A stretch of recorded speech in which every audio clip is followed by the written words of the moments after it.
దేవుని నామమునకు మహిమ కలుగును గాక. ఈ వాక్యం వినుచున్న బిడ్డలందరినీ దేవుడు ఉచితంగా దీవించి ఆశీర్వదించును గాక. ఈ ఛానల్ని మీరు సబ్స్క్రైబ్ చేసుకోకపోతే ప్లీజ్ దయచేసి సబ్స్క్రైబ్ చేసుకోనండి. యెహెజ్కేలు గ్రంథము 17వ అధ్యాయం నుండి చదువుకుందామండి. మరియు యెహోవా వాక్కు నాకు ప్రత్యక్షమై ఇలాగు సెలవిచ్చెను, నరపుత్రుడా, నీవు ఉపమాన రీతిగా ఇప్పుడు కథ ఒకటి ఇశ్రాయేలీయులకు వేయుము. ఎట్లనగా ప్రభువగు యెహోవా సెలవిచ్చినదేమనగా, నానా విధములగు విచిత్ర వర్ణములు గల రెక్కలును ఈకలును పొడుగైన పెద్ద రెక్కలు గల ఒక గొప్ప పక్షిరాజు లెబానోను పర్వతమునకు వచ్చి ఒక దేవదారు వృక్షపు పై కొమ్మను పట్టుకొనెను. అది దాని లేత కొమ్మల చిగుళ్లను త్రుంచి వర్తక దేశమునకు కొనిపోయి వర్తకులున్న యొక్క పొరమందు దానిని నాటెను. మరియు అది దేశపు విత్తనములలో కొన్ని తీసుకొని పోయి గన్నేరు చెట్లును నాటినట్టుగా విస్తారము పారు నీరు కలిగి బాగుగా సేద్యము చేయబడిన భూమిలో దాని నాటెను. అది చిగిర్చి పైకి పెరగక విశాలముగా కొమ్మలతో అల్లుకుని గొప్ప ద్రాక్షవల్లి ఆయెను. దాని కొమ్మలు ఆ పక్షిరాజు వైపున అల్లుకొనుచుండెను, వేలు క్రిందకి తన్నుచుండెను. అలాగున ఆ ద్రాక్ష చెట్టు శాఖోపు శాఖలుగా వర్ధిల్లి రెమ్మలు వేసెను. పెద్ద రెక్కలను విస్తారమైన ఈకలను గల ఇంకొక గొప్ప పక్షిరాజు గలడు. ఆ చెట్టు శాఖలను బాగుగా పెంచి బహుగా ఫలించి మంచి ద్రాక్షావల్లి ఎగునట్లుగా అది విస్తార చరము గల మంచి భూమిలో నాటబడి ఉండినను ఆ పక్షిరాజు తనకు నీరు కట్టవలనని తన పాదుల కాలువలో నుండి అది యా పక్షి తట్టు తన వేళ్లను త్రిప్పి తన శాఖలను విడిచెను. కావున నీవిలాగు ప్రకటించును, ప్రభువగు యెహోవా సెలవిచ్చినదేమనగా, అట్టి ద్రాక్షావల్లి వృద్ధి నొందున అది ఎండిపోవునట్లు జనులు దాని వేళ్లను పెరికి దాని పండ్లు కోసివేతురు. దాని సిగుళ్ళు ఎండిపోగా ఎంతమంది సేద్యగాండ్రు ఎంత కాపు కాసినను దాని వేళ్ళు ఇంకా చిగిరింపవు. అది నాటబడినను వృద్ధి పొందున తూర్పుగాలి దాని మీద విసరగా అది బొత్తిగా ఎండిపోవును. అది నాటబడిన పాదిలోనే ఎండిపోవును. మరియు యెహోవా వాక్కు నాకు ప్రత్యక్షమై ఇలాగు సెలవిచ్చెను, తిరుగుబాటు చేయు వీరితో ఇట్లనము, ఈ మాటల భావము మీకు తెలియదా?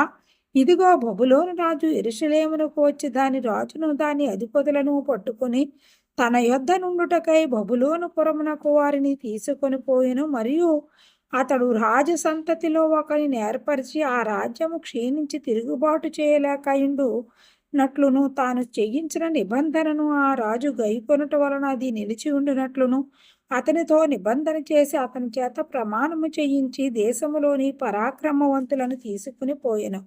అయితే అతడు తనకి గుర్రములను గొప్ప సైన్యమునిచ్చి సహాయము చేయవలనని ఎడుగుటక ఎగుప్తు దేశమునకు రాయబారులను పంపి బబులోను రాజు మీద తిరుగుబాటు చేసెను.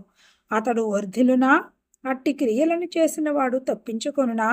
నిబంధనను భంగము చేసిన గనుక తప్పించుకొనడు. ఎవనికి తాను ప్రమాణము చేసి దాన్ని నిర్లక్ష్యపెట్టినో, ఎవనితో తాను చేసిన నిబంధనను అతడు భంగము చేసెనో, ఎవడు తన్ను రాజుగా నియమించినో ఆ రాజునొద్దనే బబులోను పురములోనే అతడు మృతి నొందునని నా జీవము తోడు ప్రమాణము చేయుచున్నాను. ఇదే ప్రభువైన యెహోవా వాక్కు.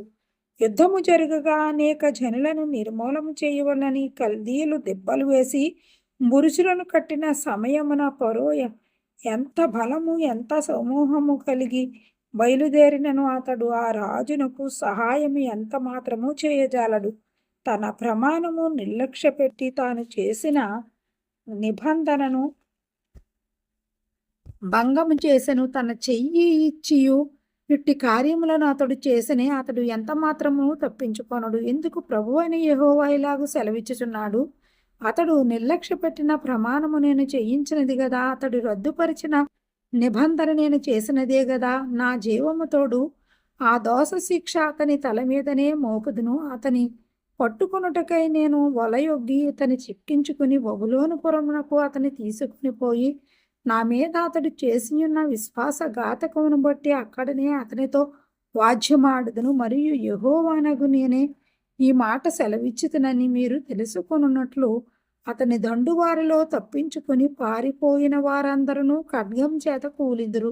శేషించిన వారు నలుదిక్కులా చెదిరిపోవుదురు. మరియు ప్రభువైన యెహోవా ఈ మాట సెలవిచ్చుచున్నాడు. ఎత్తైన దేవదారు వృక్షపు పైకొమ్మ ఒకటి నేను తీసుకుని దాని నాటుదును. పైగానున్న దాని శాఖలలో లేత దాని త్రుంచి అత్యున్నత పర్వతము మీద దాని నాటుదును. ఇశ్రాయేలు దేశములోని ఎత్తుగల పర్వతము మీద నేను దానిని నాటగా అది శాఖలు విడిసి బహుగా ఫలించు శ్రేష్టమైన దేవదారు చెట్టగును. సకల జాతుల పక్షులను దానిలో గూళ్ళు కట్టుకును. దాని కొమ్మల నీడను అవి తాగును. మరియు యెహోవానగు నేనే ఘనమైన చెట్లను నీచమైనదిగాను, నీచమైన చెట్టును ఘనమైనదిగాను చేయువాడననియు, పచ్చని చెట్టు ఎండుకోవునట్లు ఎండిన చెట్టును వికసించినట్లును చేయువాడననియు భూమి యందుండు సకలమైన చెట్లకు తెలియబడును. యెహోవానగు నేను ఈ మాట సెలవిచ్చితిని, నేనే దాని నెరవేర్చెదను. 18వ అధ్యాయం చదువుకుందామండి. మరలా యెహోవా వాక్కు నాకు ప్రత్యక్షమై ఇలాగు సెలవిచ్చెను. తండ్రులు ద్రాక్షకాయలు తినగా పిల్లలు పళ్ళు పులుసనని మీరు చెప్పుచూ వచ్చుదురే. ఇశ్రాయేలుల దేశమును గూర్చి ఈ సామెత మీకెందుకు పలికెదరు? నా జీవము తోడు ఈ సామెత ఇశ్రాయేలీలలో మీరక పలుకరు.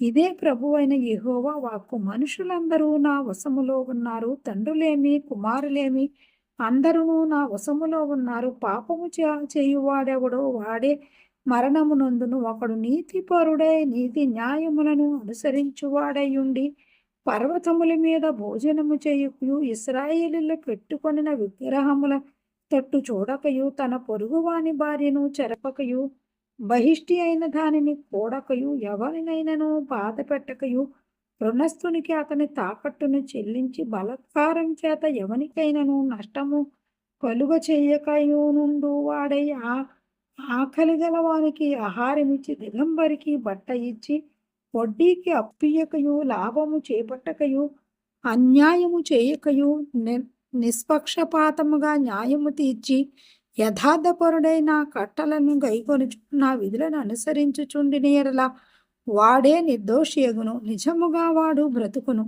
ఇదే ప్రభువైన యెహోవా వాక్కు. అయితే ఆ నీతిపరునికి కుమారుడు పుట్టగా వాడు బలాత్కారము చేయువాడై ప్రాణహానికరుడై చేయరాని క్రియలలో దేనినైనను చేసి, చేయవలసిన మంచి క్రియలలో దేనినైనను చేయక యుండిన యెడల, అనగా పర్వతముల మీద భోజనము చేయుటయు, తన పొరుగువాని భార్యను చెరుపుటయు, దీనులను దరిద్రులను బాధపెట్టి బలాత్కారము చేత నష్టము కలుగచేయుటయు, తాకట్టు చెల్లింపకపోవుటయు, విగ్రహముల తట్టు చూసి హేయకృత్యములు జరిగించుటయు, అప్పిచ్చి వడ్డీ పుచ్చుకొనుటయు, లాభము చేపట్టుటయు, ఈ మొదలగు క్రియలు చేసిన యెడల వాడు బ్రతుకునా?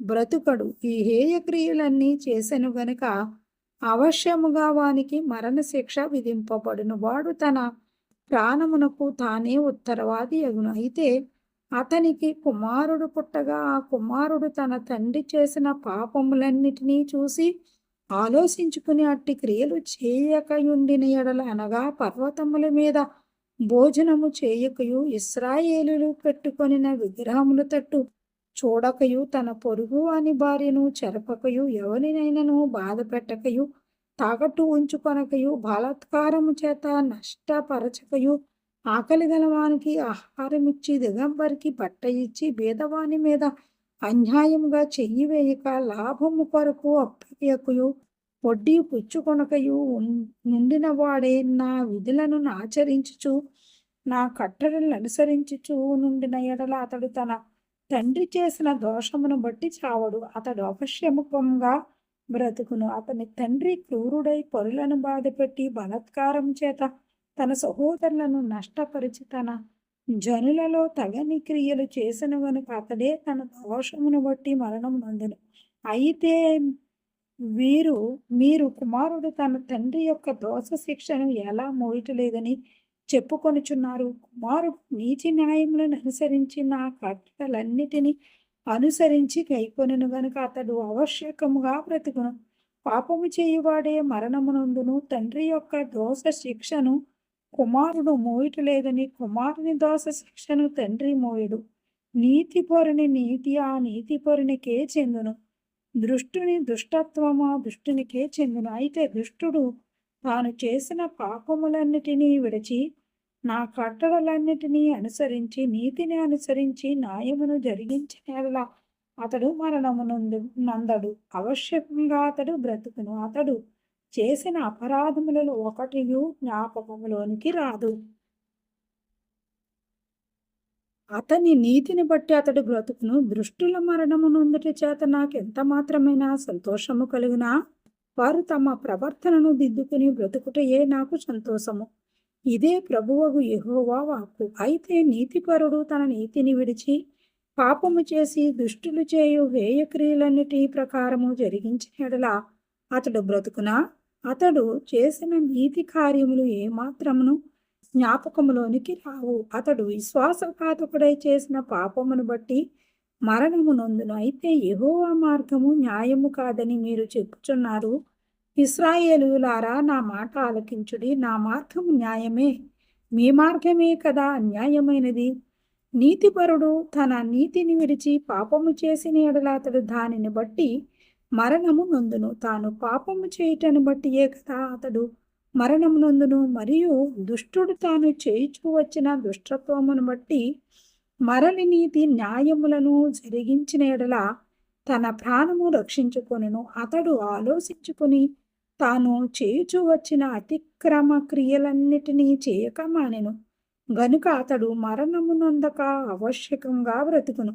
అయితే ఇశ్రాయేలీయులు యెహోవా మార్గము న్యాయము కాదని చెప్పుచున్నారు. ఇశ్రాయేలీయులారా, నా మార్గము న్యాయమే కాని మీ మార్గము న్యాయము కాదు. కాబట్టి ఇశ్రాయేలీయులారా, ఎవని ప్రవర్తనను బట్టి వానికి శిక్ష విధింతును. మనసు త్రిప్పుకొని మీ అక్రమములను మీకు శిక్షా కారణములు కాకుండానట్లు వాటన్నిటినీ విడిచిపెట్టుడి. మీరు జరిగించిన అక్రమ క్రియలన్నిటినీ విడిచి నూతన హృదయమును నూతన బుద్ధియు తెచ్చుకొనుడి. ఇశ్రాయేలులారా, మీరెందుకు మరణము నొందుదురు? ఇదే ప్రభువగు యెహోవా వాక్కు. మరణము నొందువాడు మరణము నొందుటను బట్టి నేను సంతోషించువాడను కాను. కావున మీరు మనసు త్రిప్పుకొనుడి, అప్పుడు మీరు బ్రతుకుదురు. ఇదే ప్రభువగు యెహోవా వాక్కు. దేవుడి వాక్యమును దీవించునుగాక. ఆమేన్.